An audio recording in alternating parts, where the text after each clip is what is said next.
رات کی گھڑی آئی تو زینب سلام اللہ علیہ نے دیکھا کہ زین العابدین کے آنسو نہیں تھمتے اور ان کو غشی پہ غشی آتی ہے، تو وہ آگے بڑھ کے ان کو اپنی آغوش میں سمیٹتی ہیں اور کہا زین العابدین کیا ہوا؟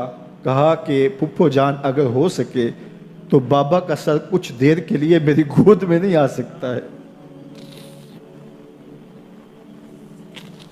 وہ وقت بھی امام زین العابدین پہ آتا ہے جب زخم اور درد اور دکھ حد سے تجاوز کرتے ہیں تو زین العابدین مدینہ کی طرف منہ کر لیتے ہیں اور حضور کی بارگاہ میں ہوا کے ہاتھوں پیغام بھیجتے ہیں، ان نلت یا ریح الصبا یوما الی ارض الحرم بلغ سلامی روزتن فیہا النبی المحترم یا رحمت للعالمین ادرک لزین العابدی محبوس عید الظالمی فی الموکب والمزدحم۔ امام زین العابدین نے یہ سارا دردناک منظر اپنی آنکھوں سے دیکھا اور یہ سارے دکھ سہے۔ امام زہری کہتے ہیں کہ ولید کے زمانے میں دوبارہ امام زین العابدین کو پکڑ لیا گیا اور ان کے ہاتھوں میں دوبارہ ہتھ کڑیاں اور پاؤں میں بیڑیاں ڈال دی گئیں۔ میں ملنے گیا تو جو ہی امام کے ہاتھوں میں ہتھ کڑیاں دیکھی تو میرا دل ڈولنے لگا اور میری آواز گلے میں دب گئی اور آنسو تھے کہ تھمتے نہیں تھے۔ تو امام زین العابدین نے مجھے دیکھا تو مجھے تسلی دیتے ہوئے کہا زہری کیا ہوا تمہیں؟ تو میں نے کہا حضرت کربلا میں تھوڑے دکھ دیکھے تھے اور اب یہ حالت مجھ سے دیکھی نہیں جا رہی۔ تو امام زین العابدین نے ان زنجیروں کو اور ان ہتھ کڑیوں کو جن سے آپ جکڑے گئے تھے جھٹکا دیا، لوہے کی زنجیریں ٹوٹ گئیں۔ کہا زہری ہم اللہ کی تقدیر پہ راضی ہے ورنہ یہ زنجیریں کیا ہوتی ہیں۔ امام زین العابدین کو اللہ نے عزتوں سے نوازا تھا، ہر دور کے حاکم وقت ڈرتے تھے اور ان کی عزت سے حسد کرتے تھے۔ ولید بن عبد الملک بنو امیہ کا بڑا تگڑا حکمران گزرا ہے۔ ایک دن طواف کرتے کرتے حجر اسود کے سامنے آیا اور اس کے دل میں آیا کہ میں حجر اسود کو بوسہ کروں، لیکن رش اتنا تھا کہ آگے بڑھنے کی ہمت نہ ہوئی اور پیچھے ہٹ کے کھڑا ہو گیا کہ رش کم ہوتا ہے تو میں حجر اسود کو چومتا ہوں۔ اتنے میں امام زین العابدین رضی اللہ تعالی عنہ وہ بھی طواف کرتے کرتے حجر اسود کے قریب آئے، ایک لمحے کے لیے توقف کیا، لوگوں نے راستہ چھوڑ دیا۔ امام زین العابدین آگے بڑھے، حجر اسود کو چوما، پھر آگے بڑھ گئے۔ ولید بن عبد الملک کو بڑا غصہ آیا کہ لوگوں نے میرے لیے تو راہیں نہیں چھوڑی اور زین العابدین کے لیے راہیں چھوڑ دی ہیں۔ تو وہ اپنے درباری شاعر کو، فرزدق کو جو اس کے ساتھ کھڑا تھا، اس کو پوچھتا ہے من ھذا، یہ کون ہے؟ حالانکہ اسے پتا تھا یہ امام زین العابدین ہے۔ بعض اوقات سوال تفہیم کے لیے کیا جاتا ہے، سمجھنے کے لیے کیا جاتا ہے، اور بعض اوقات سوال تحقیر کے لیے کیا جاتا ہے۔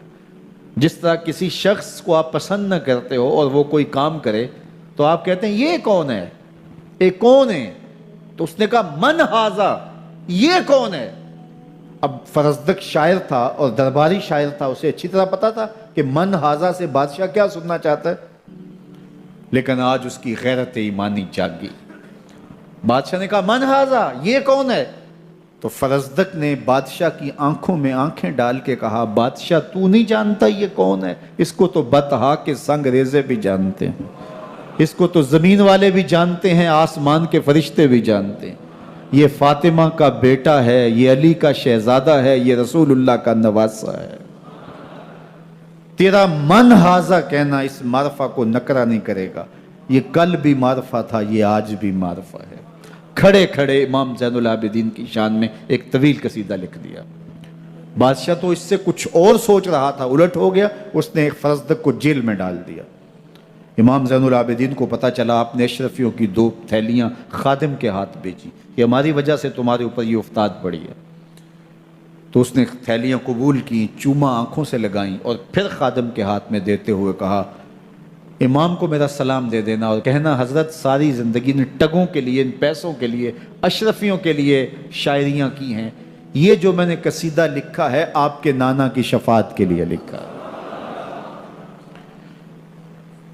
جو دلوں کو فتح کر لے وہی فاتح زمانہ۔ امام حسین کو تو کاٹ دیا گیا نا، اس لیے کاٹ دیا گیا کہ یہ ہماری حکومت سے بغاوت کر رہے ہیں، انہوں نے یہ کہا، بہانہ یہ بنایا، نظم حکومت میں یہ مخل ہو رہے ہیں، لہٰذا انہیں شہید کر دیا گیا۔ نہ صرف انہیں شہید کیا گیا، سر کاٹے گئے، نیزوں کی نوک پہ چڑھائے گئے، لاشوں پہ گھوڑے دوڑائے گئے۔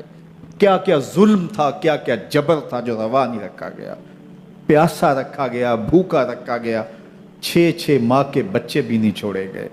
امام حسین جب حضرت علی اصغر کو اپنے ہاتھوں پہ اٹھا کے فرات کے کنارے جا کھڑے ہوئے تو آپ نے اشقیاء سے مخاطب ہو کے کہا کہ تمہاری لڑائی تو مجھ سے ہے، اس 6 ماہ کے بچے نے تمہارا کچھ نہیں بگاڑا۔ چلو سے پانی بھرا تاکہ اصغر کا حلق تر ہو جائے، تو پانی ابھی حلق تک نہیں پہنچا، 2 شاخہ سنسناتا ہوا تیر آیا اور علی اصغر کا گلا چیر گیا۔ اور کہتے ہیں وہ جو تیر تھا جو حضرت علی اصغر کا گلا چیر کے آگے گزرتا ہے، وہ تیر تھا جو جانوروں کو مارنے کے لیے استعمال کیا جاتا ہے۔ گردن لٹک جاتی ہے، خون بہنے لگتا ہے، امام حسین اس خون کو آسمان کی طرف اچھال کے کہتے ہیں مالک حسین کی یہ قربانی بھی قبول فرما لے۔ نسل مٹا دی گئی، شہید کر دیے گئے، گھوڑے دوڑائے گئے، سادات کرام عصمت شیار پیغمبر زادیوں کو اونٹوں پہ بٹھایا گیا، رسیوں سے جکڑا گیا، چادریں چھیننے کی کوشش کی گئی، کیا کچھ نہیں ہوا۔ تاریخ دردناک ہے، اور یہ پیغمبر کے ماننے والوں نے، کلمہ پڑھنے والوں نے یہ سب کچھ کیا۔ بے مروت، بے وفا، تیرا بھی کیا افسانہ ہے، جس نے اپنی ہی شمع کو گل کیا تو وہ پروانہ ہے۔ لیکن یزید کی دلیل یہ تھی کہ یہ حکومت کا نظم چلتا ہے، اسے چلنے دیا جانا چاہیے، انہوں نے کیوں رکاوٹ ڈالی ہے، لہٰذا یہ باغی ہیں، ان کو کاٹ دیا جائے۔ میں کہتا ہوں امام حسین کو شہید کر دیا گیا، ان کے اعیان و انصار کو شہید کر دیا گیا، پورے خاندان کو پیاسا رکھ کے ذبح کر دیا گیا، 6 ماہ کے بچے بھی نہیں چھوڑے گئے، 80 سال کے بوڑھوں کو بھی شہید کیا گیا، خواتین کو اونٹوں پہ بٹھایا گیا اور گلی گلی عصمت معاب پیغمبر رحمت کی شہزادیوں کو کوفے اور دمشق کے بازاروں کے اندر بھرایا گیا۔ تو مجھے بتائیں اس کے بعد یزید کی حکومت نے کیا کیا، ان کا کیا کارنامہ تھا؟ کتنے محدث پیدا ہوئے، کتنے مفکر پیدا ہوئے، کتنے جرنیل پیدا ہوئے، کتنے صوفی پیدا ہوئے؟ کون تھا جو ان کے تخت و تاج اور ان کی حکومت جس کو بچانے کے لیے اتنا بڑا حادثہ کر دیا اور پیغمبر کے بیٹوں کو شہید کر دیا؟ تو کیا پھر اس حکومت نے کیا؟ یزید نے، یزید کا اپنا بیٹا تخت پہ بیٹھنے کے لیے تیار نہیں تھا۔